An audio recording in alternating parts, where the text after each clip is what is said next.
Hey there, Red Zone recruits. It's me, Justin, and I am going to be doing a quick little deck tech on my Shu Yun Unsleeved deck.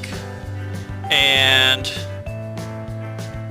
for those of you who know about my Unsleeved decks, they are EDH decks that I don't intend to sleeve. Typically, they're a little bit lower budget, but not always. One of my other ones has a number of high dollar cards. But as you can see, it's a beautiful day today here in Wisconsin, and I am playing on a real hard outdoor table, as you can see. These are the types of tables we used to play on when I was a kid all the time. And, you know, if the corners got a little nicked, they get a little nicked. If they get stuck, well, you'd hope that that wouldn't happen. Just gonna riffle shuffle this up a little bit here before we start taking a look at everything that's inside.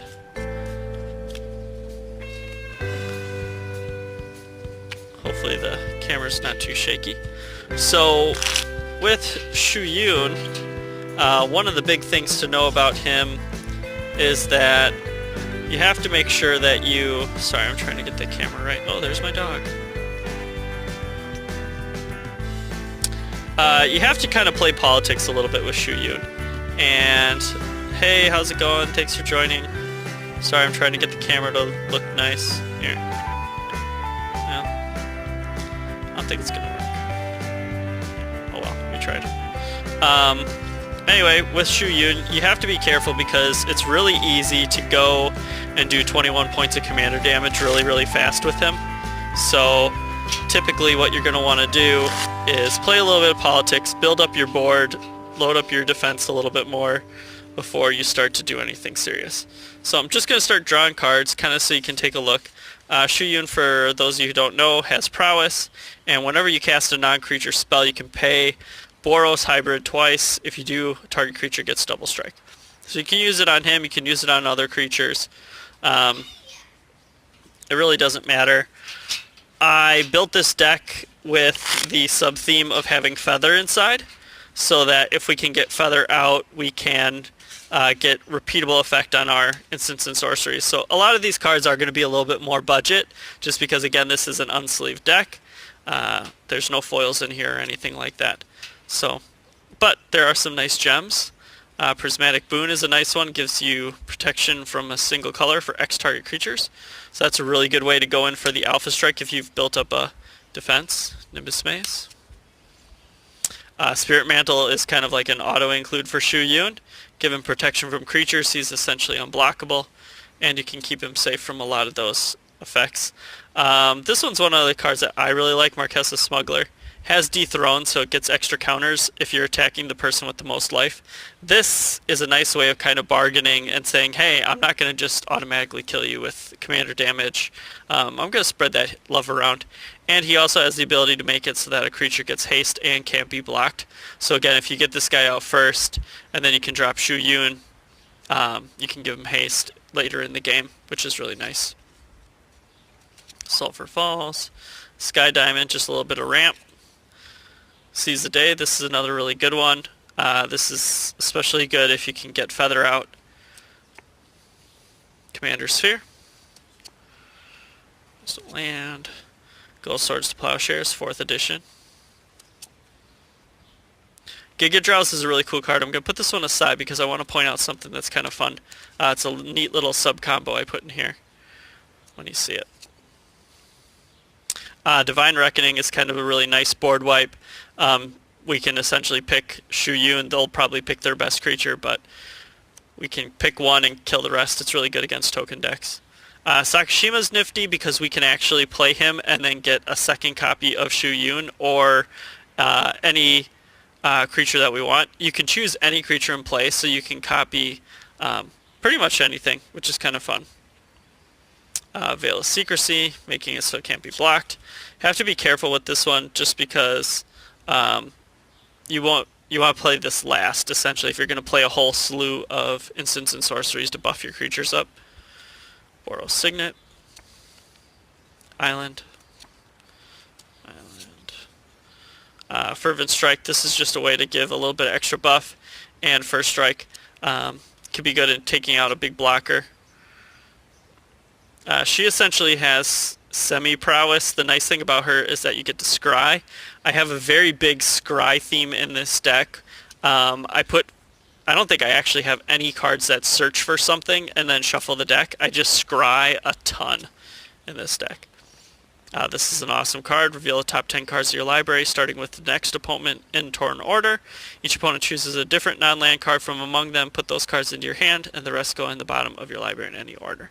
It's priced at 3, so no matter what, you're getting to kind of look at 10 cards and see what you're not going to get, but your opponent has to pick something that's a non-land, so they have to give you some good sugar. Our planes. Original Temple of the False God from Scourge. Magus of Balance. This is another really good way to kind of keep things a little bit more fair. Since this deck doesn't have a lot of board wipe, it doesn't try to build a huge army. Again, here's another thing that scries. Casting spells on it lets you scry. And since they're separate scry 1 triggers, we can really kind of dig deep for something that we might be looking for. Single combat, similar to Divine Reckoning, where basically each player chooses a creature or planeswalker they control and then sacrifice the rest, and then people can't play any creatures or planeswalkers. This is going to be really popular with the inclusion of the new set, War of the Spark. Mercadian Master Brainstorm. This is actually probably my favorite Brainstorm. I have all of them, but I like that one the best. Mystic Retrieval, just to get back those instants and sorceries. Mana Geode, again, another scry. And then Response and Resurgence to get that extra attack step. That's a good one. One thing that a lot of people forget is that this also gives First Strike and Vigilance. So even with those 2 attack steps, you can get a good set of blockers out. Fractured Identity is a fun one. You get to kill a non-land permanent and then everybody else gets a copy of it. This is another really good way of playing politics to keep people from attacking you. Just basically say, hey, I'll get rid of that threat and I'll give everybody something, but you gotta leave me alone. It's an important thing to do. Shattering Spree. This also has Replicate. I'm gonna hold this one too. But it destroys target artifact. You can pay a lot of red mana to get a nice big effect. This is just some creature removal. It also targets non-land permanents, so you can actually get rid of anything pretty much with this guy. And he's got Embalms, and he's a decent card. Honestly, I love it. Glacial Fortress, Stone Quarry, New Benalia, more Scry, Hollow Fountain. So yeah, I got a little bit of goodies. Face Fetters also can get rid of...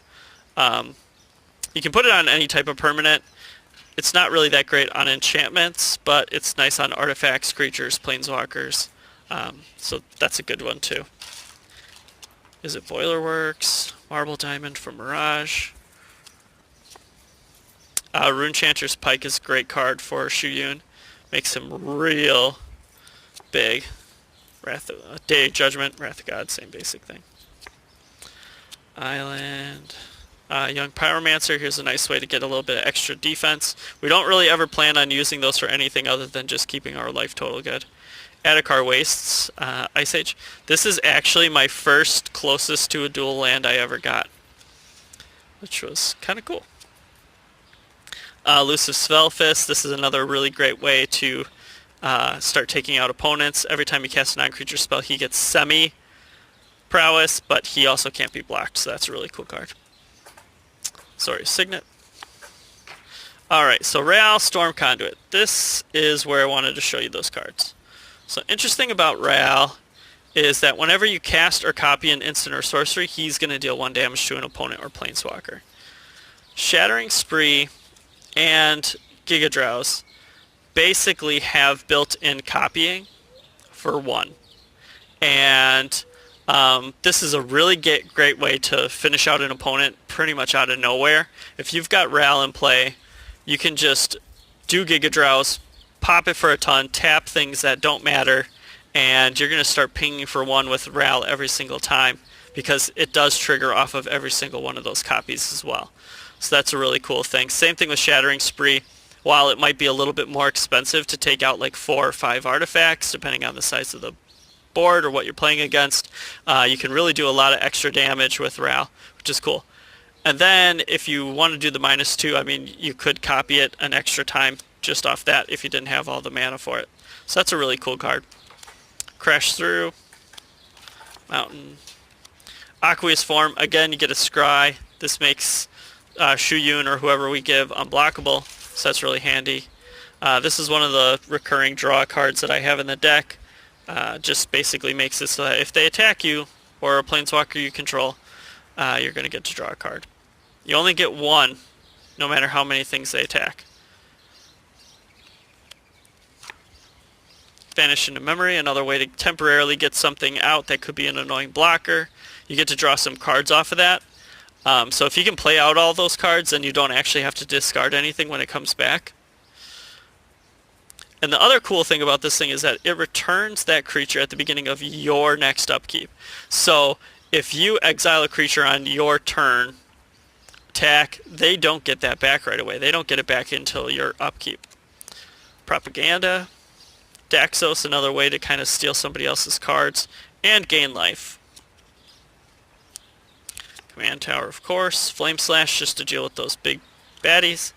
Battle-Wise Hoplite, another semi-prowess. He gets a +1 counter whenever you target him, and then you get to scry 1. Soul Ring, of course. Island. Plains, probably just about through. Defiant Strike, just a nice way to draw a card. Authority of the Council is a good way to slow people down, which is good. Another Scryer here, plus it gives +2/+2. Target creature gets +1, and protection, I mean, and you get to scry 1.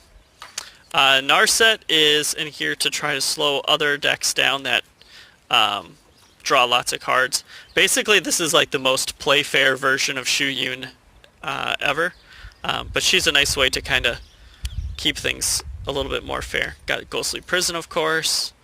Fire Diamond for a little more extra ramp. There's Feather. So if we can get Feather out, she's going to allow us to basically keep on using our instants and sorceries that buff creatures, such as Nahiri Stoneblades, multiple times, which is nice. Is it Signet? Plains. Chromatic Lantern. Always a good one to have. Spell Twine is a fun card. Lets us kind of get a little bit extra copies of spells. Of course, Jeskai Ascendancy, which basically gives all of our creatures prowess and they untap. So this is a really nice way to cast an instant on an opponent's turn and then you untap all your guys. And it lets you have a little bit of filtering, which is nice if you're looking for a specific type of card.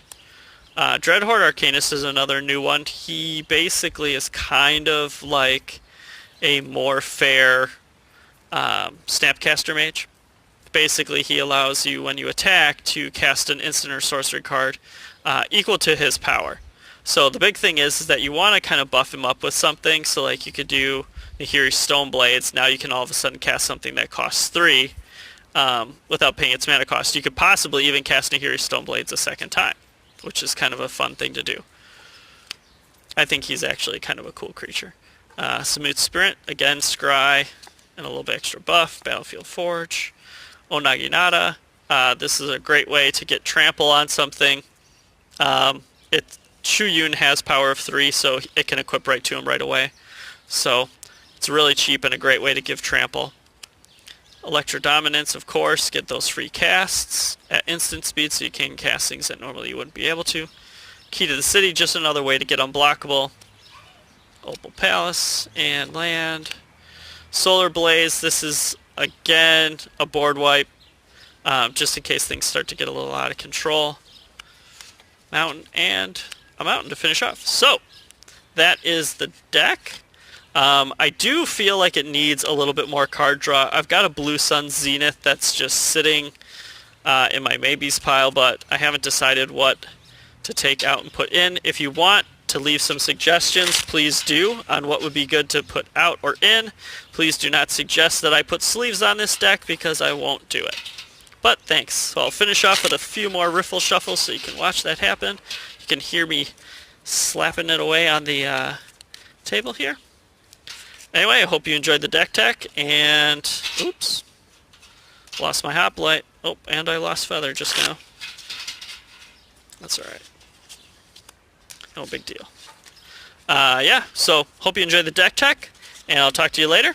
Just thought I'd share that with you.